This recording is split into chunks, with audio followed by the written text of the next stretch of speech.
আলহামদুলিল্লাহ টিম মেম্বারদের মধ্যে শেখ আব্দুল্লাহ সাইফুল্লাহ ভাই সহ অন্যান্য ভাই ব্রাদার যারা আছেন সবাইকে ধন্যবাদ জানিয়ে রাখি যে নীল নদকে আমরা যদিও অনেকে জানি, নীল নদকে আমরা অনেকে মনে করি এর পানি নীল, এই জন্য হয়তো নীল নদ বলা হয়।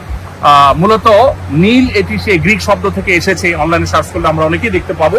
সেখান থেকে এটি ল্যাটিন আমেরিকান শব্দে রূপান্তরিত হয়ে সেখান থেকে ইংলিশে রূপান্তরিত হয়ে আজ সেটাকে নীল বলা হয়। এটি নীলজ থেকে শুরু হয়েছে, বিভিন্ন রূপান্তরের মধ্যে দিয়ে পর্যন্ত এসেছে। গ্রিক ভাষায় নীলজ বলা হতো নদীকে, তো সেখান থেকে মূলত এই শব্দটা রূপান্তরিত হয়ে নীল নদে এসেছে। পানি মূলত নীল এমনটা নয়, কোন কোনো জায়গায় স্বচ্ছ হওয়ার কারণে একটু নীলাভ হয়তো দেখা যায়, সেটা ভিন্ন বিষয়, কিন্তু এর সাথে কালারের কোনো সম্পর্ক নেই।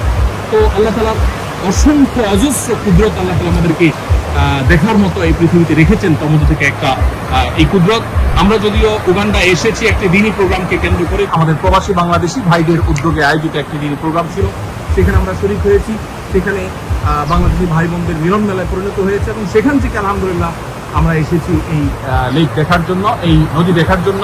আল্লাহ রাব্বুল আলামিন আমাদেরকে তার সমস্ত কুদরতগুলোর প্রত্যক্ষ সাক্ষী হয়ে সেখান থেকে শিক্ষা গ্রহণ করা, আমাদের ইমানকে শক্তিশালী করার তৌফিক দান করুন।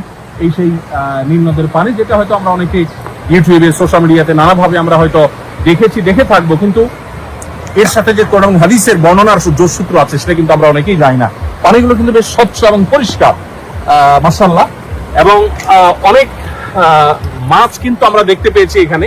এবং আমরা এখানে পাশে একটা রেস্টুরেন্টে ইনশাআল্লাহ আজকে দুপুরের খাবার খাবো এই নদীর মাছ ফ্রাই করে। আলহামদুলিল্লাহ এখানে তেলাপিয়া হয়ে থাকে প্রচুর পরিমাণ, এবং পানকড়ি এই গাছে আমরা দেখতে পাচ্ছি প্রচুর পরিমাণ পানকড়ি তারা এখানে অবস্থান নিয়েছে।